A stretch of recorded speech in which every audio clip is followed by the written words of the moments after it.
আমার নাম আসাদ। আজকে আমি আমার জীবনে ঘটে যাওয়া একটি সত্য ঘটনা আপনাদের সঙ্গে শেয়ার করব। ঘটনাটি আমার সঙ্গে ঘটেছিল 2004 সাল কি 5 সাল হবে। তখন আমার সদ্য পোস্টিং হয়েছে রাজবাড়ির একটা থানায়।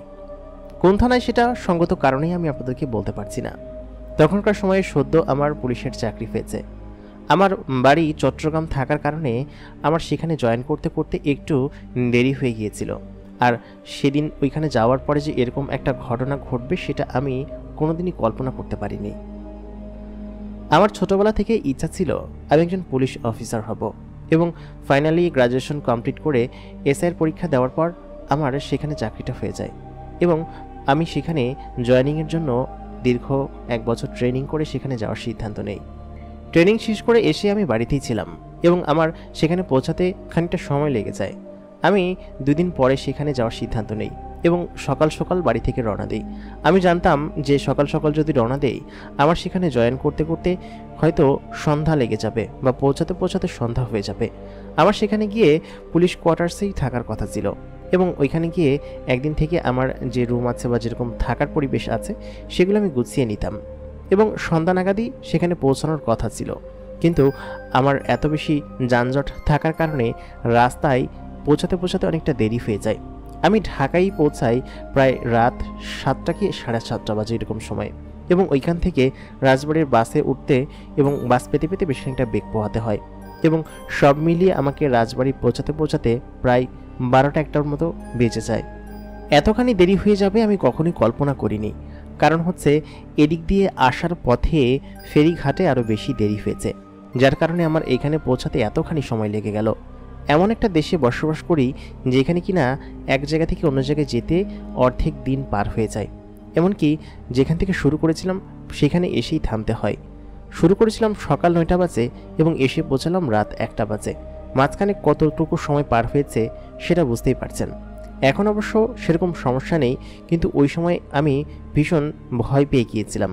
কারণ এরকম একটা রাতের মতো জায়গা এবং অজপাড়াগা গ্রামের মতো পরিবেশ, এখানে নেমে বাস টাস পাবো কিনা বা থানায় পৌঁছানোর মতো গাড়ি ঘোড়া পাবো কিনা আমি শঙ্কায় ছিলাম। কিন্তু আমাকে অবাক করে দিয়ে বাস আমাকে যেখানে নামিয়ে দিল সেখানে বাজারের কোনো বাজার টাজার খোলা ছিল না, দোকানপাট সব বন্ধ ছিল। কিন্তু অবাক করার মতো বিষয় হচ্ছে আমি বাজারের শেষ মাথায় একটা গাড়ি দেখতে পেলাম। সবথেকে চাঞ্চল্যকর বিষয় হচ্ছে ওই সময়ে এরকম গাড়ি গ্রাম অঞ্চলে দেখাটা খুবই ভাগ্যের ব্যাপার বা স্বাভাবিক বলবো কিনা আমি বুঝতে পারছি না। সেই গাড়ি হচ্ছে একটা ঘোড়ার গাড়ি, এবং সেই গাড়ির নিচে হারিকেন জ্বালানো, টিপটিপ করে সেই হারিকেনের আলো জ্বলছে, এবং ঘোড়ার গাড়ির পেছনে সাধারণত রাজকীয়ভাবে যেরকম সাজানো থাকে তেমন কোনো কিছুই না। সামনে একটা ঘোড়া বাঁধা এবং পেছনে 2 চাকার অদ্ভুত ধরনের দেখতে এক ধরনের গাড়ি। আমি দেখে খানিকটা বিস্মিত হলাম। আর আমি যেহেতু একজন পুলিশ, আর পুলিশের খানিকটা কদর আছে, রাত বেরাতে তারা অনেক সময় অনেক ডিউটিতে বের হয়, তাই আমি সেই আন্দাজেই তাদেরকে বললাম, এই যে গাড়ি কোথায় যাবে? সে না যেতে চাইলেও আমি তাকে জোর করে নিয়ে যাব এমনই একটা চিন্তা আমার মাথায় আসলো। কারণ আমি তখন পুলিশ হয়ে গিয়েছিলাম এবং থানায় আমাকে যেতেই হবে, তা যত রাত হোক না কেন, আমি তো রাস্তায় ঘুমাতে পারবো না। তারপর সেই লোকটা কোনো কথা বলছিলেন না। আমি সজোর একটা থাবা দিয়ে বললাম, গাড়ি এত রাতে এখানে কেন? তো তিনি বললেন কি যে, কোথায় যাবেন আপনি? তো সর্বপ্রথম আমি তার গলার কণ্ঠ শুনে একটু বিস্মিত হলাম, কারণ পুরুষের মতো লাগছিল না, নারীর মতো লাগছিল না, এবং তার মুখটা ঘোমটা দিয়ে ঢাকা ছিল। আমি বললাম কি যে, অমুক থানায় যাব। সে বললেন কি যে, উঠে বসুন, আপনার জন্যই বসেছিলাম এতক্ষণ। তার কথাই আমার খানিকটা সন্দেহর ছাপ জাগলো। আমি বললাম, আমার জন্য বসেছিলেন মানে? আমি যে আসছি সেটা তো থানার কেউ জানে না, আর আমার কথা ছিল আসার হচ্ছে গিয়ে আরও সকাল সকাল। এখন তো রাত প্রায় 1টা বেজে গিয়েছে, আমি আসছি সেটা আপনি কিভাবে জানলেন? সেই লোকটা কোনো কথার জবাব দিলেন না। তিনি বললেন, উঠে বসুন। আসলে তার কণ্ঠ শুনে আমি বুঝতে পারছি না যে সে একটা মেয়ে নাকি ছেলে। তার মাথায় বড় করে ঘোমটা দেওয়া, কিছুই বোঝা যাচ্ছে না। আর যে হারিকেনের আলোটা নিচে আছে সেটা টিমটিম করে জ্বলছে, সেটাতেও খুব ভালো কিছু বোঝা যাচ্ছে না। আমি কোনো কথা না বাড়িয়ে তাতে চড়ে বসলাম। এরকম জায়গায় একটা কি হবে আমার, আর আমি থানার 2nd অফিসার হতে যাচ্ছি, আমাকে নিয়ে আর কি করবে। তারপর তাতে চড়ে বসলাম। খানিকক্ষণ বাদে এসে জিনিসটা গ্রামের মেঠো পথ ধরে সামনে এগোতে লাগলো। এরকম একটা জায়গায় মেঠো পথ কেন আসবে? আমি তো জানতাম যে থানাটা একদম সদরের সাথেই, এবং সেই সাথে থানাটা এমন জায়গায় পড়েছে, মেন রাস্তা আছে, পাকা রাস্তা আছে, কিন্তু ইনি যে রাস্তা দিয়ে যাচ্ছেন সেই রাস্তা তো কাঁচা, এবং রাস্তার উপর দিয়ে যাচ্ছেন কিনা সেটাও আমার কাছে সন্দেহ জাগছে। কারণ যে হারিকেনের আলো আছে সেই আলোটা টিম টিম করে জ্বলছে, কিচ্ছু দেখা যাচ্ছে না। আমি তাকে বললাম, মশাই আপনি কোথায় যাচ্ছেন? এদিকে কোনো রাস্তা? এ তো একদম মাটির রাস্তা মনে হচ্ছে, এবড়ো থেবড়ো। আমি যতদূর জানি যে থানার রাস্তা পাকা, কিন্তু আপনি কোথায় দিয়ে নিয়ে যাচ্ছেন আমাকে? লোকটা তখন বললেন, বাবু মশাই এদিক দিয়ে খুব দ্রুত হবে, যার কারণে আপনাকে এদিক দিয়ে নিয়ে যাচ্ছি, আর কোনো সমস্যা নেই, আপনি ভয় পাবেন না যেন। আমি বললাম, না না না, আমি ভয় পাচ্ছি না, তবে সোজা রাস্তায় গেলে ভালো হতো না, ওদিক দিয়ে গেলে। তখন সেই লোকটা আবার বলে উঠলেন, এদিক দিয়ে কাছে হয় যার কারণে এদিক দিয়েই যাচ্ছি, ওদিক দিয়ে যেতে গেলে অনেকটা দেরি হয়ে যাবে। সামনে যে লোকটা বসে আছে সেই লোকটার গা থেকে অদ্ভুত রকমের আতরের ঘ্রাণ আসছে। ঘ্রাণটা কেমন ঘ্রাণ বুঝতে পারলাম না, তবে খুবই ভালো লাগছে, খুবই চমৎকার সুঘ্রাণ। খুব একটু মৃদুমন্দ বাতাস বইছে। আসমানে যদি জ্যোৎস্না থাকতো তাহলে দেখতে ভালো লাগতো, কালকে সকালে দেখা যাবে। তারপর লোকটা খানিকক্ষণ বাদে একটা জায়গায় গাড়ি থামালো। আমি সামনের দিকে তাকাতেই দেখি লোকটা গাড়ির মধ্যে নেই, গাড়ি থেকে নেমে গিয়েছে। নেমে কোথায় গেল কিছুই বুঝতে পারলাম না। গাড়ি থামার সঙ্গে সঙ্গে লোকটা নেমে গেল, আর আমি দেখতে পেলাম না। আমি বললাম, কি ব্যাপার, আপনি কোথায় গেলেন? সে কোনো কথার জবাব দিচ্ছিল না। আমি সামনে দেখলাম যে গাড়িতে ঘোড়া বাঁধা ছিল সেই গাড়ির ঘোড়াটাও নেই। তিনি জাস্ট আমাকে এতটুকু বললেন যে আমি চলে এসেছি, তাই বলে তিনি ওইখান থেকে চলে গেলেন। এমনকি ঘোড়াটাও গাড়ির সঙ্গে বাঁধা নেই। আর আমি নিজেকে আবিষ্কার করলাম একটা শক্ত ঢিপির ওপর বসে আছি। জায়গাটা অদ্ভুত রকমের অচেনা লাগছে আমার কাছে। এটা কোন জায়গা? আর এরকম জায়গা তো গ্রামে আমি কখনো দেখিনি। চারিপাশটা কেমন যেন অদ্ভুত রকমের আলো জ্বলছে। একটু আগেও আকাশে কোনো রকম জ্যোৎস্না ছিল না, কিন্তু এখন ভরা জ্যোৎস্না দেখা যাচ্ছে। আর আমি যে ঢিপির উপর বসে আছি সেই জায়গাটাও আর গাড়ি নেই। আমি যে তখন গাড়ির উপর বসেছিলাম 2 চাকার উপর বসে এসেছি, তাহলে এটা কোন জায়গা? আমার গায়ের লোম দাঁড়িয়ে যেতে লাগলো। আমি সেই লোকটাকে বললাম, এই যে মশাই, আপনি আমাকে একা রেখে কোথায় গেলেন? আমি সঙ্গে সঙ্গে ভয়ে উঠে দাঁড়ালাম। চারিদিকটা দেখতে অদ্ভুত রকম, এবং মনে হচ্ছে গাছগুলো সব উল্টো রকমের করে লাগানো। আমি দেখে বিস্মিত হয়ে গেলাম। তারপর ওইখান থেকে নেমে চারিদিকে তাকাচ্ছি, এটা আমি কোথায় চলে আসলাম? আর যে এতক্ষণ আমাকে গাড়িতে চড়িয়ে নিয়ে আসলো সে কে ছিল? আমার গায়ের লোম দাঁড়িয়ে গেল। খানিকক্ষণ বাদে সেই সুঘ্রাণটা আমার নাকে আবার ভেসে আসতে লাগলো। আমি দূরে তাকিয়ে দেখলাম সেই ঘোমটা দেওয়া লোকটা আমার থেকে 4-5 হাত দূরে দাঁড়িয়ে আছে। আমি তাকে ধমকের সুরে বললাম, আপনি জানেন আমি কে?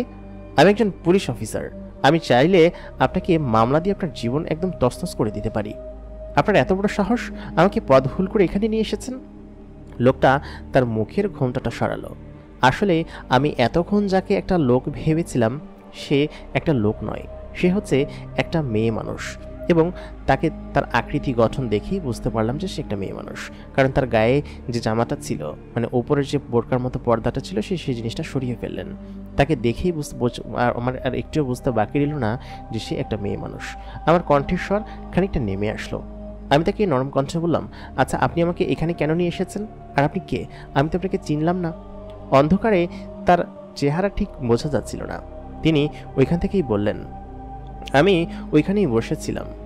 যাত্রাপথে আপনাকে যেতে দেখে কেন যেন আপনাকে আমার ভালো লেগে যায়, যার কারণে আমি আপনাকে আমার এখানে নিয়ে এসেছি।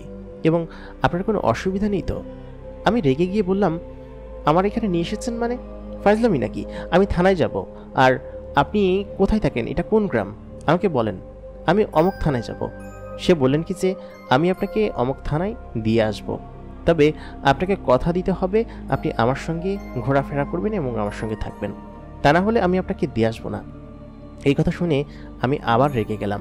রেগে গিয়ে ব্যাগ থেকে আমার লাইটারটা বের করলাম। আমার কিঞ্চিত স্মোকিং করার অভ্যাস ছিল, যার কারণে ব্যাগে সবসময় লাইটার রাখি।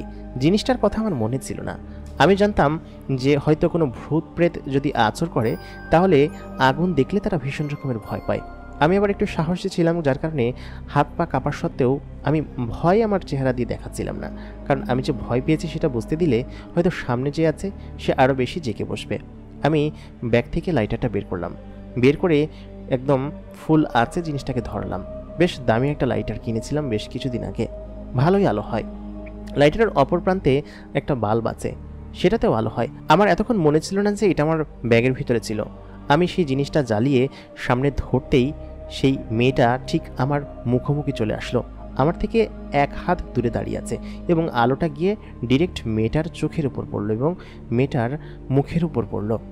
আমি খানিকক্ষণের জন্য স্তব্ধ হয়ে গেলাম। ভয়ে নয়, মুগ্ধতায় স্তব্ধ হয়ে গেলাম।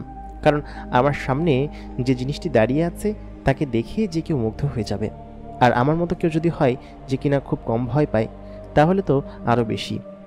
আমি দেখতে পেলাম আমার সামনে সুন্দর শাড়ি পরা একটা মেয়ে দাঁড়িয়ে আছে। এতক্ষণ বোঝা যাচ্ছিল না যে সে শাড়ি পরে আছে কিনা। আমি আসলেই বুঝতে পারলাম না। আমি মেয়েটাকে জিজ্ঞেস করলাম, আপনি আপনি শাড়ি পরে আপনি? মেয়েটা বলল, আপনি কি ভেবেছিলেন? আমি বললাম, আমি যাই ভাবি, কিন্তু আপনি আমাকে এখানে কেন নিয়ে এসেছেন? আর আপনি কে? আপনি এরকমভাবে আমার মাথায় আসলে কিছু ঢুকছে না। আপনার সেই গাড়িটাই বা কোথায় গেল? আর আপনি সেকেন্ডের মধ্যে ঘোড়ার সমেত কোথায় উধাও হয়ে গিয়েছিলেন? মেয়েটা আমাকে বলল, আপনি সমস্ত কিছুই বুঝতে পারবেন। আগে আমার সঙ্গে চলুন, আমার পিছু পিছু আসুন। আমি মেয়েটার পিছু পিছু যাওয়া ছাড়া আর কোনো উপায় ছিল না। ব্যাগটা কাঁধে নিয়ে লাইটটা তার পেছনে মারতে মারতে তার পিছু পিছু আমি হাঁটা শুরু করলাম। এক পাশে আগুন জ্বলছিল এবং অন্য পাশে সেই লাইটের আলোটা, ওটা দিয়ে আমি পথ দেখছিলাম। সে আমাকে জিজ্ঞেস করলো, আপনি কোন থানায় যাবেন? আমি বললাম, অমুক থানায়।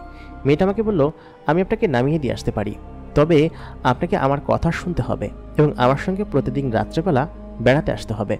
আর আমার যেহেতু কোনো উপায় ছিল না তার কথা শোনা ছাড়া, আমি বললাম, আচ্ছা ঠিক আছে, আমি আপনার সঙ্গে প্রত্যেকদিন বেড়াতে আসব, কিন্তু আপনি আমাকে দয়া করে আগে থানায় দিয়ে আসুন, না হলে আমাকে জয়েন করতে হবে, আজকের মধ্যেই করতে হবে, অলরেডি অনেকটা সময় নষ্ট হয়ে গিয়েছে। মেয়েটা আমাকে বলল কি যে, আচ্ছা ঠিক আছে, নামিয়ে দিয়ে আসবো। তাই বলে তিনি তার পিছু পিছু আসতে বললেন। আমি তার পিছু পিছু গেলাম এবং তার সঙ্গে টুকটাক বিষয়ে গল্প করছিলাম, কারণ আমার খানিকটা ভয়ও লাগছিল এবং এই জিনিসটা কি সেটা নিয়ে আমার কিঞ্চিত সন্দেহ ছিল। ছোটবেলায় দাদা দাদির মুখ থেকে অনেক জিনের গল্প শুনেছি। মেয়েটা কোনো জিন নয় তো? সেই বিষয়ে আমার বিন্দুমাত্র সন্দেহ রইল না। আমার মনে হলো যে জিনিসটা নিশ্চয়ই কোনো জিন হবে। তারপর আমি তার সঙ্গে গল্প করতে করতে হঠাৎই দেখলাম আমি মেন রাস্তায় চলে এসেছি এবং আমার থেকে 7-8 কদম দূরে থানার ব্যানার চলছে। আমি আর এক মুহূর্তও দেরি না করে থানার সামনে চলে গেলাম। থানার সামনে গিয়ে জোরাটা চিৎকার দিলাম। ভেতরে দায়িত্বরত যেসব পুলিশ ছিল তারা বেরিয়ে আসলেন। বেরিয়ে এসে আমাকে জিজ্ঞেস করলেন কি হয়েছে। আমি এই সঙ্গে সঙ্গেই আইডি কার্ড দেখালাম।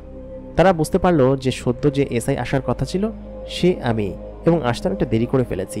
আমার আজকে সন্ধ্যার সময় জয়েনিং করার কথা ছিল, কিন্তু এখন রাত প্রায় 2:30টার বেশি বাজে, প্রায় 3টার কাছাকাছি। আমি ওইখানে নেমেছিলাম 12:30 কিংবা এর একটু পরপর, কিন্তু এই এতক্ষণ প্রায় 2-2.5 ঘন্টা আমি কোথায় ঘুরেছি কি করেছি আমি নিজেও বলতে পারবো না। আমি প্রায় অজ্ঞানের মতো হয়ে গেলাম ভয়ে। তারা চোখে মুখে পানি ছেটালো। অসুস্থ হয়ে পড়েছিলাম। তারা আমার কাছে জিজ্ঞেস করলো কি হয়েছে। আমি বললাম, না তেমন কিছু হয়নি, এই আসার পথে অনেকটা জার্নি করেছি তো এই জন্য খানিকটা অসুস্থ হয়ে গিয়েছি। কারণ আমি দূরে সেই মেয়েটাকে দাঁড়িয়ে থাকতে দেখেছিলাম এবং সে আমাকে ইশারায় না করছিল আমি যেন কিছু না বলি, এবং আমার কেন যেন বলতে ইচ্ছে হচ্ছিল না। তারপর তেনারা আমাকে ধরে আমাকে নিয়ে গেলেন কোয়ার্টারে এবং আমি ঘুমালাম। পরদিন ঠিক 12:30টার দিকে আমার ঘুম ভাঙলো। কতক্ষণ ঘুমিয়েছি বলতে পারবো না, তবে মাথা খানিকটা ভার হয়ে আছে। আর গতকাল রাত্রের কথা মনে হতেই আমার শরীরের মধ্যে একটা ঝাঁকি মেরে উঠল। আমি বুঝতে পারলাম না গতকাল কি হয়েছিল। আমি উঠে বসেই গতকালকের কথা চিন্তা করতে লাগলাম এবং সেই মেয়ের চেহারাটা আমার মুখে ভাসতে লাগলো, চোখে ভাসতে লাগলো। মনে হচ্ছিল চোখ বন্ধ করলেই আমি তাকে দেখতে পাচ্ছি। এত সুন্দর মেয়ে মানুষ আমি আমার জীবনে কোনোদিন দেখিনি। তারপর আমি যখন আগুনটা জ্বালালাম ঠিক তখনই তিনি আমার সামনে এসে দাঁড়ালেন। একদম তার চেহারাটা স্পষ্ট দেখা যাচ্ছিল। আমার সারাদিন তার কথা ভেবেই কাটলো। 2জন কনস্টেবল এসে আমার খোঁজ নিলেন। বললেন কি যে, ওসি সাহেব আপনাকে সন্ধ্যা 7টার দিকে ডিউটি জয়েন করতে বলেছে। আপনি ঘুমাচ্ছিলেন বলে আপনাকে আপনার জায়গায় অন্য কেউ ডিউটি করছে। আপনি 7টা থেকে ডিউটি জয়েন করেন, ঠিক আছে? আমি বললাম, আচ্ছা ঠিক আছে, আমি 7টার সময় চলে যাব। আমি সেরকমভাবেই যেরকম কথা সেরকম কাজ। 7টার দিকে আমি থানায় গেলাম। ওসি সাহেবের সাথে পরিচিত হলাম।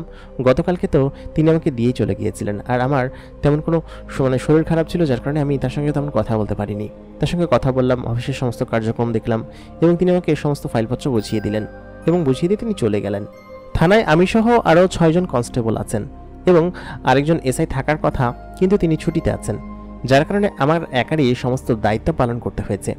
তারপর রাত 1টা কি 1:30 হবে, ঠিক তখনই আমার খানিকটা তন্দ্রা লেগে গিয়েছিল। আমি আমার নিজের টেবিলে বসে ঝিমোচ্ছিলাম। ঠিক তখনই আমার নাকে সেই সুঘ্রাণটা ভেসে আসলো। তারপর আমি জানালার দিকে তাকাতেই দেখি গ্রিল ধরে সেই মেয়েটা আমার দিকে তাকিয়ে আছে এবং ইশারা দিয়ে আমাকে ডাকছে। আমি তার ইশারায় কোনো জবাব দিলাম না। খানিকক্ষণ বাদে কারেন্ট চলে গেল। ওইখানে খুব একটা কারেন্ট থাকতোও না, তারপরও জেনারেটর সুবিধা ছিল, খুব একটা সমস্যা হতো না। কিন্তু হুট করে এরকম কারেন্ট চলে যাওয়ায় কনস্টেবল একজন মোমবাতি ধরিয়ে আনলো এবং খানিকক্ষণ বাদে সেটাও নিভে গেল। আমি যখন চোখ দেখলাম, মানে চোখ খুললাম এবং অন্ধকার কাটলো, আমি দেখতে পেলাম সামনে সেই মেয়েটা বসে আছে এবং আমি নিজেও থানার মধ্যে নেই। আমি যেখানে বসে আছি সেই জায়গাটা প্রকৃতিতে ঘেরা একটা সুন্দর জায়গা, একটা পাহাড়ের মতো উঁচু জায়গায় আমি বসে আছি এবং আমার পাশে সেই মেয়েটা বসে আছে। আমি তাকে দেখে ভূত দেখার মতো চমকে গেলাম। আসলেই তো সে একটা ভূতের মতো। আমি তাকে বললাম, আচ্ছা আপনি আমার কাছে কি চাচ্ছেন বলুন তো? আপনি এইভাবে আমাকে নিয়ে এসেছেন কিসের জন্য? আমি বুঝতে পারছি আপনি কোনো স্বাভাবিক মানুষ নন, আপনি নিশ্চয়ই কোনো প্রেতাত্মা এরকম কোনো কিছু হবেন। মেয়েটা খিলখিল করে হেসে দিয়ে বলল কি যে, আমাকে দেখে ভয় লাগছে না আপনার? আপনি যে বললেন আমি প্রেতাত্মা বা এরকম জাতীয় কিছু। আমি বললাম, না না, আমার তেমন ভয় লাগে না, তবে আপনি আমার কাছে কি চাচ্ছেন সেটা বলেন, কোনো উদ্দেশ্য নিয়ে নিশ্চয়ই আমার কাছে এসেছেন। মেয়েটা তখন বলল, আপনি ঠিক ধরেছেন, তবে আমি কোনো প্রেত আত্মা বা পেটনিতে এরকম কোনো কিছু নই। আমি হচ্ছি একটা জিন। দেখে কি বোঝা যাচ্ছে না? আমি বললাম, তা আমি আন্দাজ করতে পেরেছিলাম, তবে আপনি আমাকে যখন তখন হুটহাট করে এরকমভাবে নিয়ে আসেন কিসের জন্য? আর গতকাল রাত্রে কি বললেন আমি কিছুই বুঝতে পারলাম না। আপনার পেছন পেছন আসতে বললেন। তখন মেয়েটা বলল, আমি বলেছিলাম না রাত্রেবেলা আমার সঙ্গে ঘুরতে বের হতে হবে? যদি ঘুরতে না বের হন তাহলে তো আমি আপনাকে উঠিয়ে নিয়ে আসবোই, তাই না? আপনাকে ইশারা দিয়ে ডাকলাম কিন্তু আপনি আসলেন না। আমি বললাম, আমি তখন ডিউটি করছিলাম, কীভাবে আসবো? আর আপনি ওইভাবে আমাকে তুলে নিয়ে আসতে পারেন না। আমি মেয়েটাকে কথা বলতেই মেয়েটা শক্তমুখে বলল, আপনাকে আমার খুব ভালো লেগেছে, প্রেম করবেন আমার সঙ্গে? আমি বললাম, জি না, আমি আপনার সঙ্গে কোনো প্রেম টেম করবো না। আর আপনি নিজেই তো বললেন যে আপনি কোনো মানুষ নন, আপনি একজন জিন। তাহলে আমি আপনার সঙ্গে প্রেম করবো কিসের জন্য? আর জিনের সঙ্গে প্রেম করে কিভাবে? যদি পরী হতেন তাহলে বোঝা যেত। আমি কিভাবে বুঝবো যে আপনি মেয়ের রূপ ধরে আমার কাছে আসেননি? মেয়েটা তখন বললেন কি যে, হ্যাঁ ঠিকই ধরেছেন, আমি পরী একটা, ওই জিন আকারই বললাম আর কি। জিনেদের সবাইকে জিনই বলে আর মেয়েদেরকে পরী বলে। পরী বিষয়টা আমার কাছে খুব একটা ভালো লাগে না। আমার বাবা জিন, ভাই জিন, বোন জিন, সবাই জিন, আমি নিজেও একজন জিন। আসলে আপনি ওদিক দিয়ে যখন যাচ্ছিলেন হেঁটে, আপনাকে দেখে কেমন যেন আপনার মায়ায় পড়ে গেলাম। আপনি কি সুন্দর করে গান গাইতে গাইতে যাচ্ছিলেন। আসলে এটা কি গান ছিল? আমি তখন বললাম, জি না, এটা গান ছিল না, এটা হচ্ছে একটা তিলাওয়াত ছিল, কোরআনের কিছু অংশ।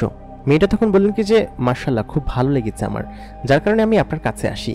আপনাকে দেখে আমার খুব ভালো লেগে যায় এবং ভাবলাম যে আপনাকে আমাদের ওইখানে নিয়ে যাই, কিন্তু আপনি দেখলাম কোনোভাবে ভয় পাচ্ছেন না, আর এই জন্যই আপনাকে আরও বেশি ভালো লেগেছে আমার কাছে।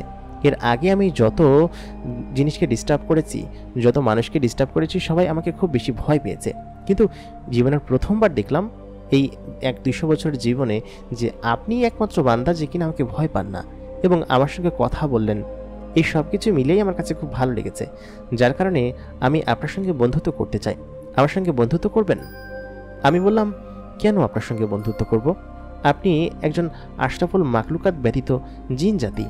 আল্লাহ তাআলা আপনাকে আলাদাভাবে সৃষ্টি করেছেন, আমাকে আলাদাভাবে সৃষ্টি করেছেন এবং আমাদের দুজনের দুনিয়া আলাদা করেছে। আমার মনে হয় না যে আপনার সঙ্গে আমার কথা বলা ঠিক হবে অথবা মেলামেশা করা ঠিক হবে। আপনাদের দুজনেরই বাউন্ডারি থাকা উচিত আমাদের দুজনের মাঝখানে এবং আপনার মাঝখানেও, এটাই বোধহয় ভালো হবে। মেয়েটা তখন বললেন কি যে, আমি কিন্তু চাইলে আপনাকে আমার এখানে আজীবনের জন্য রেখে দিতে পারি, সেটা কি আপনি জানেন? আমি বললাম, তা আপনি পারেন, সেটা আপনার ক্ষমতা আছে, তবে আপনার ক্ষমতা আপনি দেখান, সমস্যা কি? আমার যদি কোনোদিন ক্ষমতা হয় তাহলে আমিও দেখাবো। সবাই ক্ষমতার কাণ্ডারি, আপনি নিজে ক্ষমতা দেখান, হয়তো কোনোদিন আমি পেলে আমি দেখাবো, এভাবেই চলে। মেয়েটা আমার কথায় ইমপ্রেসড হয়ে বললেন কি যে, আপনি কথাও বলেন খুব অদ্ভুত, এরকম কথা কোনো মানুষের মুখে শুনিনি। অনেক মানুষকে আমি দেখেছি দূর থেকে, যারা কিনা সামান্য বিষয় নিয়ে কত বড়াই করে, কিন্তু আপনার মধ্যে তেমন অহংকার নেই। আমি বললাম, আচ্ছা ঠিক আছে, আপনি আমার কাছে কি চাচ্ছেন? আমি এখন থানায় ডিউটিরত অবস্থায় আছি, আমাকে ওইখানে যেতে হবে। আমাকে না দেখতে পেলে ওসি স্যার এসে যদি দেখে তাহলে রাগ করবেন। আর থানায় আমি ছাড়া দায়িত্বরত অফিসার আর কেউ নেই, আর থানায় অনেক আসামিও আছে। তারপর মেয়েটা হেসে বললেন কি যে, এই যে মিস্টার, আপনার কি মনে হয় থানা আমার কন্ট্রোলে না রেখে আপনাকে নিয়ে এসেছি? থানা এখন সম্পূর্ণ আমার কন্ট্রোলে, আর ওইখানে আমার জিন যেসব বন্ধুরা আছে ওরা পাহারা দিচ্ছে। আসামি কেন, আসামির বাপ আসলেও পলাতে পারবে না। আর আপনি চিন্তা করবেন না, আমি আপনার মতো দেখতে আরেকজন অফিসারকে বসিয়ে রেখে এসেছি এখানে, সেও জিন, আমার এক ভাই আর কি। বলেছি এখানে পাহারা দিতে, আপনি সেসব বিষয় নিয়ে চিন্তা করবেন না। আমি সঙ্গে সঙ্গে রেগে গিয়ে বললাম কি যে আপনি কি করেছেন, ওরা তো ভয় পাবে। তখন মেয়েটা বলল কি যে না না, আমি ভয় পাবো না। আর আপনি এরকমভাবে কথা বলেন কিসের জন্য? আমি বললাম আমি এরকমভাবেই কথা বলি। আর এই যে আপনি একটা জিন পড়ি এসব বলছেন, আপনাকে না আমার বিন্দুমাত্র ভয় লাগছে না, আপনি যা ইচ্ছা তাই করতে পারেন। আমি চলে গেলাম। তাই বলে আমি এখান থেকে হাঁটা শুরু করলাম। হাঁটতে হাঁটতে আমি চলে আসছি। মেয়েটা তখন বলল, এই যে শুনেন, আপনি আমাকে ছাড়া যেতে পারবেন না তো, আমি আপনাকে আমাদের দেশে নিয়ে এসেছি। এখান থেকে যাওয়ার পথ শুধুমাত্র আমি একাই আপনাকে বলতে পারি, আপনি চাইলেই যেতে পারবেন না। আমি তখন বললাম, আমি যদি না যেতে পারি তাতেও আমার কোনো আফসোস নেই, কারণ আপনার সঙ্গে তো বসে থাকতে হবে না। আমি দরকার হলে আপনাদের এই জিনের দুনিয়া আমি ঘুরবো, জিনের সমস্ত অঞ্চল আমি একা একা ঘুরবো, তবু আপনার সঙ্গে থাকবো না। আপনি একটু বেশি কথা বলেন। মেয়েটা বলল কি যে এত অহংকার? আমি বললাম, অহংকার না কি সেটা জানি না, তবে আপনার এরকম আধিক্যতা আমার ভালো লাগছে না। তবে আমি মুখ দিয়ে এরকম কিছু বললেও মনে চলছে অন্য কথা। আমার মন বলছে যে আমি মেয়েটার সঙ্গে বসে থাকি, তার সঙ্গে গল্প করি, কথা বলি, কারণ তার চেহারা এবং তার কথাবার্তার ধরন সমস্ত কিছুই আমাকে বিমোহিত করেছে। কেন জানি না প্রথম 1-2 দিন তার কাছে আমার তার এইসব বিষয়গুলো আমার কাছে বিরক্ত লাগতো এবং ভয়ও লাগতো। তৃতীয় দিনের মাথায় কেন সে বিষয়টা এমন উল্টো হয়ে গেল কিছুই বুঝতে পারলাম না। তারপর সেই মেয়েটা আমাকে বলল, আচ্ছা ঠিক আছে, এত রাগ করতে হবে না, আমার নাম সীমা, আপনার? আমি বললাম কি যে আপনি তো সব কিছুই জানেন, আপনি এখন দেখে নিন আমার নাম কি, এই যে এখানে লেখা আছে তো। মেয়েটা জানালো, আমি তো পড়তে পারি না, এখানে কি লেখা আপনিই বলে দিন। আমি বললাম, আমি বলতে পারবো না, আপনি যদি পড়ে নিতে পারেন তাহলে পড়েন, না হলে আমি চলে যাচ্ছি। তারপর মেয়েটা আবার বলল, আহা রাগ করেন কিসের জন্য, আচ্ছা আমি আপনাকে নামিয়ে দিয়ে আসছি, তবে কথা দিতে হবে কালকেও আপনি আমার সঙ্গে বেড়াতে আসবেন। আমি বললাম, আচ্ছা ঠিক আছে, দেখা যাবে। তাই বলার পর আমি যখন সামনের দিকে তাকালাম, আমি দেখলাম আমি ঠিক থানার সামনে দাঁড়িয়ে আছি এবং থানাতে কারেন্টও চলে এসেছে। আমি বাইরে দিয়ে সিঁড়ি দিয়ে উপরে উঠলাম। উপরে উঠলে আমার যে দারোয়ান ছিল, মানে যে কনস্টেবল, যে কিনা ওইখানের সিকিউরিটির দায়িত্বে থাকেন, তিনি বললেন, স্যার আপনি না ভেতরে ছিলেন? আমি বললাম, কই, আমি তো বাইরেই ছিলাম, দেখোনি তোমরা? তখন তিনি বললেন, আপনি না ভেতরে একটু আগেই। তিনি দৌড়ে ভেতরে গেলেন, গিয়ে দেখলেন যে আমি আসলে ভেতরে নেই এবং আমি বাহিরে। তার মাথা চুলকাতে শুরু করলো। আমি ভেতরে গিয়ে কিঞ্চিত হাসলাম। সেই মেয়েটা জানালার গ্রিল ধরে দাঁড়িয়ে আছে এবং আমাকে দেখে হাসছে, কারণ থানায় কি চলছে সেও বুঝতে পারছে না, আমি নিজেও বুঝতে পারছি না। একটু পরেই ফজরের আজান হবে। সে আমাকে হাতের ইশারা দিয়ে চলে গেল, একটা মুচকি হাসি দিয়ে। মেয়েটাকে দেখতে অদ্ভুত রকমের সুন্দর। সে যে একটা পরী সেটা আমি খানিকটা আন্দাজ করেছিলাম, কারণ সে দেখতে পরীর মতো সুন্দর। তার কণ্ঠ, তার কথা বলা এবং তার চেহারার সমস্ত কিছুই আমাকে এত বেশি পাগল করেছে যে 2-3 দিনের মধ্যেই তার প্রতি কেমন একটা টান অনুভব করতে শুরু করলাম। আমার ডিউটিতে যাওয়ার পর কেন জানি মনে হতো যে কখন রাত হবে আর কখন তার সঙ্গে আমি দেখা করব, তার সঙ্গে সে আমাকে জোর করে নিয়ে যাবে। আমার এই জিনিসটা ভালো লাগতো, কারণ সে যখন এসে আমি না যাওয়া সত্ত্বেও জোর করে আমাকে নিয়ে যেত, সেটাই আমার কাছে ভালো লাগতো। আমি নিজে ইচ্ছায় যাব সেটা আমার কাছে মানে ইচ্ছা হতো যে আমি নিজে ইচ্ছায় যাই, কিন্তু আমার এটা ভালো লাগতো যে সে যেন আমাকে এসে নিয়ে যায়। বরাবরের মতো তেমনটাই হতো প্রত্যেক দিন। প্রায় 10-12 দিন এভাবেই কাটলো। সে প্রত্যেক দিন আসতো এবং আমাকে এরকমভাবে জোর করে নিয়ে যেত। আমি তার সঙ্গে জোর করে এরকমভাবে ঝগড়া করতাম এবং গল্প করতাম। এভাবেই আমাদের মধ্যে জানাশোনা হয়। ও হচ্ছে একটা জিনের মেয়ে এবং ওই এলাকার খুবই ক্ষমতাশালী একজন জিন। সেই ক্ষমতাশালী জিনের মেয়ে হওয়ার কারণে সে যা ইচ্ছা তাই করে বেড়ায় এবং মানুষের সঙ্গেও অনেক সময় দুষ্টুমি করে। তার বাবা অনেকবার নিষেধ করেছে এসব বিষয় করার জন্য, কিন্তু দুষ্টুমির ছলেই সে আমার সঙ্গে ওইখানে মজা করার ছলে গিয়েই আমাকে দেখে তার পছন্দ হয়ে যায় এবং সে নাকি আমাকে পছন্দ করে এবং আমার বন্ধু হতে চায়। আমি বললাম কি যে না না, আমি কখনো বন্ধু হতে পারবো না আপনার।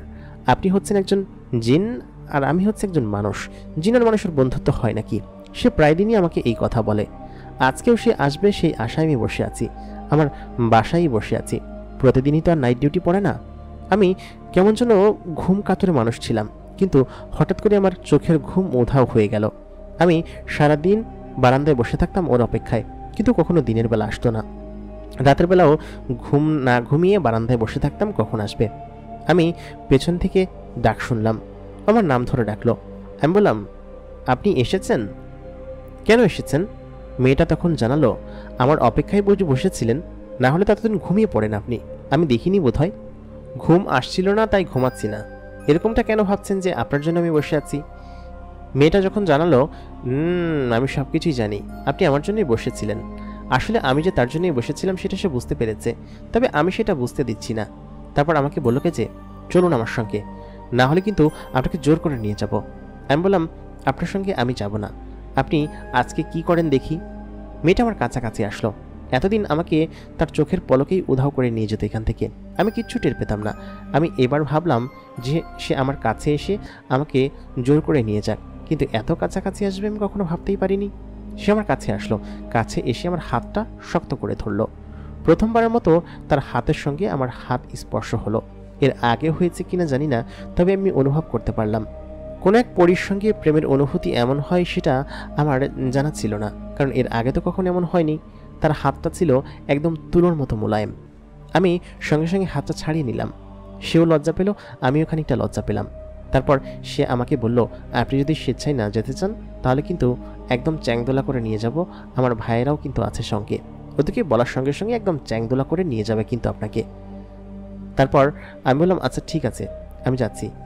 তারপর সীমা বলল কি যে এবার ঠিক আছে। তারপর আমি সেখানে বসে পড়লাম। সে বলল, কী ব্যাপার, যাবেন না? আমি বললাম, হ্যাঁ যাব, তবে আমার কিছু ভালো লাগছে না, কালকে যাই। মেয়েটা আমার কাছে আসলো, কাছে এসে আমার হাতটা আবার ধরলো, ধরে বলল, মন খারাপ হয়েছে? আমি কি বেশি বিরক্ত করি আপনাকে? আমি বললাম, না, তবে কেন যেন ভালো লাগছে না। তারপর সে আমাকে 2 হাত দিয়ে ধরে বলল কি যে ভালো লাগবে, সামনে একবার তাকিয়ে দেখুন। আমি সামনে তাকিয়ে আসলে বিস্মিত হয়ে গেলাম। ভরা জ্যোৎস্না, সুন্দর এক অশ্রু দিঘি, সেই অশ্রু দিঘির মাঝখানে ফুটেছে পদ্ম ফুল, একটা ছোট্ট ডিঙি নৌকা। সেই ডিঙি নৌকায় আমি এবং সীমা বসে আছি। সে একটা পরী হলেও তার মনের মধ্যে কোনো খুঁত নেই। আমি সাধারণত শুনেছি যে জিন পরীদের মধ্যে অনেক ধরনের খুঁত থাকে এবং তারা মানুষের উপর ভর করে, মানুষের ক্ষতি করার চেষ্টা করে, মানুষের শরীরের ভিতরে প্রবেশ করে তাকে নানাভাবে কষ্ট দেয়। এমনকি আমি গ্রামে অনেকের দেখেছি যে রাত্রেবেলা তাকে নিয়ে বিভিন্ন জায়গায় ফেলে দিয়ে আসে এবং নানাভাবে অনেক তাবিজ কবজ করেও তার থেকে বিরোধ করা যায় না। কিন্তু এ কোন ধরনের জিনপরির পাল্লায় পড়লাম যে কিনা আমাকে সবসময় তার সঙ্গে ঘোরার জন্য বাধ্য করে? আমি কিছুই বুঝতে পারলাম না। আসলে আমার মনটা কেন যেন খারাপ ছিল দুপুর থেকেই, সেটা না হয় না বলি, কিন্তু ও আসার পরে আমার মন একদমই ভালো হয়ে গেল। ও আমাকে এমন একটা জায়গায় নিয়ে আসলো যে জায়গাটা কিনা আমার দেখে এত ভালো লাগলো। সুন্দর এক অশ্রু দেখি, তার মধ্যে লাল পদ্ম ফুল ফোটা, সুন্দর একটা ডিঙি নৌকা, তার উপর ও আর এবং আমি বসে আছি। আমাকে বলল, কি ব্যাপার, জায়গাটা কেমন লাগলো? আকাশে ফুটফুটে জ্যোৎস্না। আমি বললাম, মাশাআল্লাহ, এত সুন্দর জায়গা আমি আমার জীবনে কোনোদিন দেখিনি, কি সুন্দর জায়গা। সীমা আমাকে জানালো, আচ্ছা আপনি সেদিন প্রথমবার যে গজলটা গিয়েছিলেন না গান গিয়েছিলেন সেটা আমাকে গিয়ে শোনাবেন? আমি বললাম, তুমি শুনবে? মেয়েটা আমাকে জানালো, আপনার মুখ থেকে তুমি শুনে খুবই ভালো লাগছে, আপনি আমাকে তুমি করে বলবেন, আমি কতবার বলেছি তুমি করে বলার জন্য। হঠাৎ করে আমার মুখ দিয়ে তুমি বের হয়ে গেল। তারপর পরিমেয়েটা আমাকে বলল, শোনান না গানটা। আমি বললাম, আচ্ছা ঠিক আছে। তারপর আমি সেই সূরাটা তেলাওয়াত করতে লাগলাম, যে সূরাটা সেদিন রাত্রে ওইখান থেকে আসার সময় আমি তেলাওয়াত করছিলাম। আপনাদের বলে রাখি, আমি একজন দাখিলি মাদ্রাসার ছাত্র ছিলাম। আমি মাদ্রাসা বোর্ডে পড়াশোনা করেছি, সেহেতু আমার কোরআনের উপর কিছুটা আয়াত আছে, যার কারণে আমি কোরআন থেকে বেশ কিছু আয়াত তেলাওয়াত করে তাকে শোনালাম। মেয়েটা যেন মুগ্ধ হয়ে শুনছিল। কিছুক্ষণের জন্য মনে হচ্ছিল যে তার দুটো ডানা সে আকাশে মেলে দিয়েছে, তাকে সত্যিকারের একটা পরীর মতোই দেখা যাচ্ছে।